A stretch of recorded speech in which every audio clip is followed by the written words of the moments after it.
Halo teman-teman semuanya, selamat datang di channel Amalkun. Perkenalkan nama saya Amal. Di sini saya akan melakukan sharing kepada teman-teman semuanya untuk bagaimana sih tips belajar bahasa Jepang secara mandiri gitu ya, tanpa LPK, tanpa masuk lembaga kursus gitu intinya. Jadi simak selengkapnya di channel ini ya. Irasemase, welcome to Amalkung.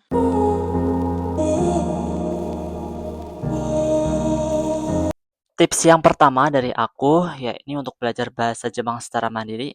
Yang pertama kalian harus siapkan yaitu adalah kita harus membeli buku CFT atau buku Minane Nihongo, teman-teman.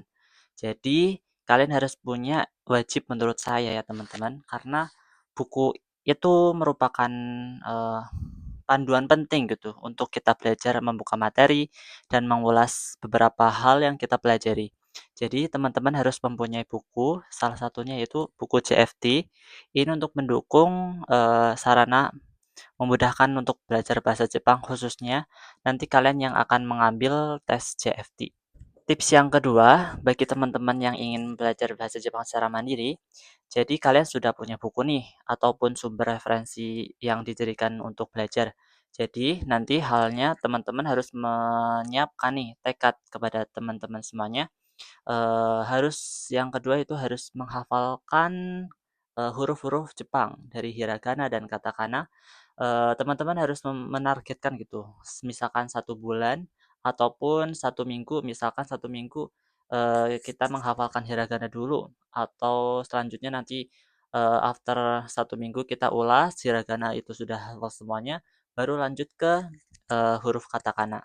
Jadi teman-teman harus mempunyai target waktu untuk menerapkan menghafal dari huruf-huruf Jepang itu sendiri. Tips ketiga dari aku, yakni apabila teman-teman semuanya sudah menghafal di antaranya huruf hiragana dan katakana di luar kepala ya, intinya ya sembari berproses lah. Nah, nanti teman-teman follow i IG ataupun sosial medianya berupa YouTube di kanal YouTube-nya Sensei Irma yang judulnya itu Yasashi Nihongo. Nah, jadi aku juga belajar lewat channel ini karena channel ini merupakan channel yang sangat membantu banget khususnya bagi para pelajar ataupun pembelajar bahasa Jepang ya. Jadi channel ini mengupas dari awal banget hingga yang lebih rumit gitu ya. Jadi teman-teman harus follow dan subscribe untuk channel tersebut dan didalami lebih dalam. Tips yang keempat, yakni bagi kalian atau teman-teman yang sudah merasa sedikit mulai paham nih mengenai pola kalimat, kanji, kotoba, dan lain sebagainya yang sudah diajarkan sensei di channel Yasashi Nihongo itu. Nah, nanti teman-teman bisa mulai nih pelan-pelan untuk mencoba belajar soal-soal JFT. Nah, soal-soal JFT ini itu biasanya terangkum di channelnya Nippon Time. Jadi saya juga membuka ataupun belajar melalui YouTube channelnya Nippon Time. Nah, di channel tersebut membahas mengenai soal-soal yang biasanya keluar, selanjutnya latihan-latihan soal berupa CFT dan JLPT.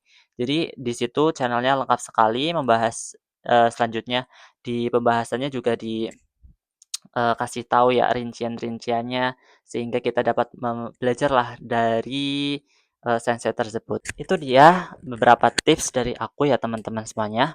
Jadi tinggal kita konsisten sih teman-teman.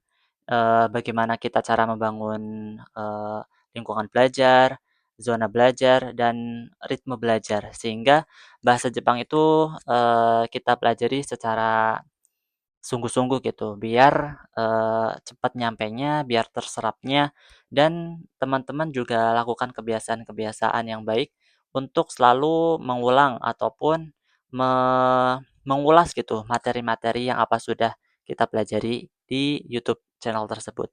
Selanjutnya kita harus menulis poin-poin penting itu di dalam kertas. Selanjutnya nanti kita bisa mengulasnya lebih baik dan mudah gitu ya teman-teman. Jadi intinya tinggal membangun kebiasaan, konsistensi, dan tetap mempertahankan semangat untuk belajar bahasa Jepang.